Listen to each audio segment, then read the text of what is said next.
A causa das doenças, o pecado e as impurezas. A causa das doenças está nos nódulos de sangue turvo e de pus, que são projeções das nuvens do espírito da pessoa. De onde surgiram essas nuvens?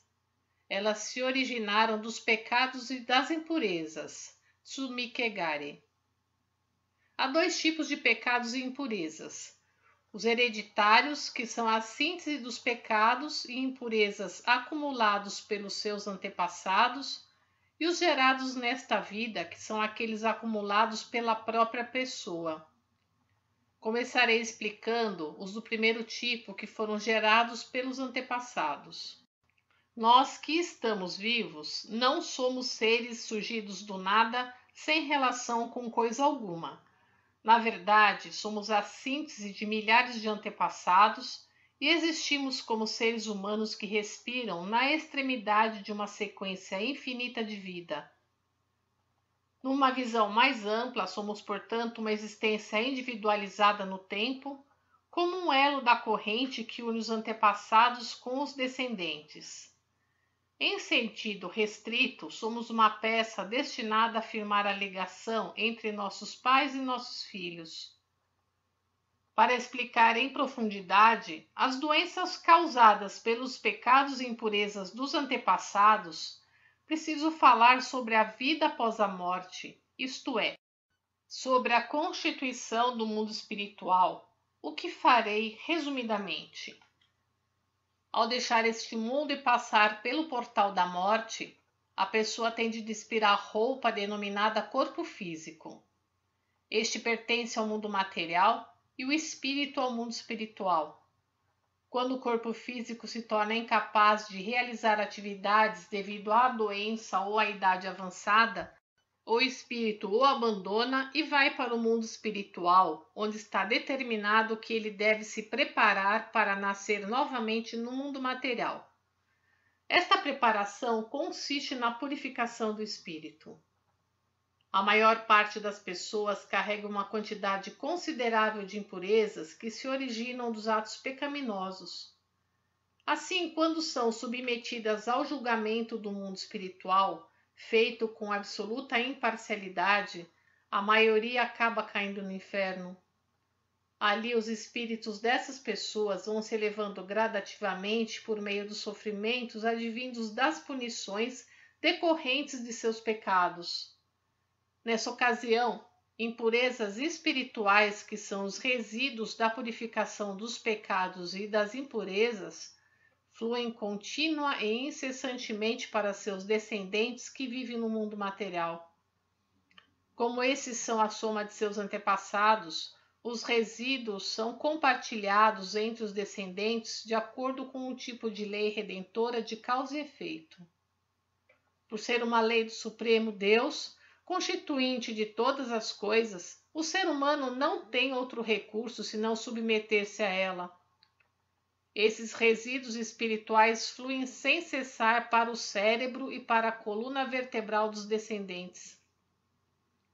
Ao penetrar em seus espíritos, imediatamente se materializam na forma de substância purulenta, que é a origem de todas as doenças. Falarei sobre o segundo tipo de pecados e impurezas, aqueles acumulados pelo próprio indivíduo e que todos entendem com facilidade. Ninguém consegue passar uma vida inteira sem cometer pecados. Esses podem ser de diversos tipos e classificados em graves, médios e leves. Exemplificando, há pecados contra a lei, contra a moral ou contra a sociedade.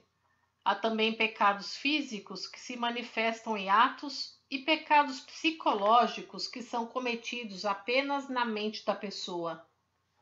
Conforme disse Jesus Cristo, o fato de desejar a mulher do próximo já constitui pecado de adultério.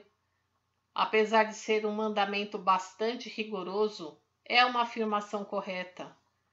Embora não estejam violando nenhuma lei, pecados leves cometidos no dia a dia, os quais por serem tão pequenos, ninguém considera pecados, como ter raiva do próximo, querer que alguém sofra ou desejar praticar o adultério. se forem acumulados por longo tempo, acabarão assumindo proporções consideráveis. Vencer uma competição, alcançar sucesso na vida, enfim, situações que envolvam perdas e ganhos, fazem com que a pessoa seja invejada e odiada por aqueles que se sentiram prejudicados. Esses tipos de ressentimentos acabam gerando uma espécie de pecado. Tirar a vida de seres vivos sem necessidade, ser preguiçoso, agredir as pessoas, desperdiçar recursos e bens, não cumprir os compromissos, mentir, dormir demais pela manhã, etc., tudo são pecados que as pessoas acumulam sem saber. Essa infinidade de pecados, mesmo sendo leves, ao longo do tempo acumulam-se no espírito em forma de nuvens. É comum pensar que os recém-nascidos não possuem pecados, mas não é bem assim. Todos os seres humanos, até se tornarem independentes, vivem sob a tutela dos pais e por isso devem dividir com eles a carga dos pecados e das impurezas. Poderão entender melhor esse raciocínio fazendo uma analogia com as árvores. Os pais constituem o tronco, enquanto os filhos são os galhos, e os netos os galhos menores. Assim, é impossível as nuvens espirituais dos pais não exercerem influência sobre os filhos. Não haverá erro se pensarmos que são três as principais causas das doenças: os pecados e as impurezas herdados, os pecados e impurezas gerados nesta vida e as toxinas hereditárias. Em 1936. Compartilhe os ensinamentos de Meishu Sama.